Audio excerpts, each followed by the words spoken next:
بسم اللہ الرحمن الرحیم۔ السلام علیکم ورحمۃ اللہ وبرکاتہ۔ ضدی بچوں کو یہ آیت پڑھ کر دم کریں اور کمال دیکھیں۔ اگر آپ کے بچے گھر میں ایسے ہیں کہ وہ بات بات پر ضد کرتے ہیں، یا کوئی بڑا بھی اگر ضد کرتا ہے، تو آپ یہ والی آیت جو میں آپ کو بتانے لگا ہوں، یہ آیت بار بار پڑھ کر ان پر دم کریں اور پانی پر بھی دم کر کے سب کو پلائیں۔ انشاءاللہ آپ اس مرض سے آپ کے گھر کو آزادی مل جائے گی، یعنی آپ کے بچے ضد چھوڑ دیں گے۔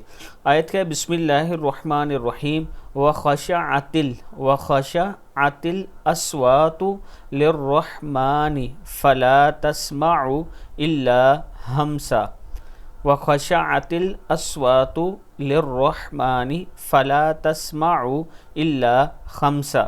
چھوٹی عمر میں بچے عام طور پر ضد کرتے ہیں، اس لیے اس میں پریشان ہونے کی کوئی بات نہیں۔ البتہ اگر بچی بہت زیادہ ضدی ہو تو آپ کو چاہیے کہ اپنی بچی پر پیار اور محبت کے ساتھ رعب بھی رکھیں، تاکہ بچی کے اخلاق بگڑ نہ جائیں۔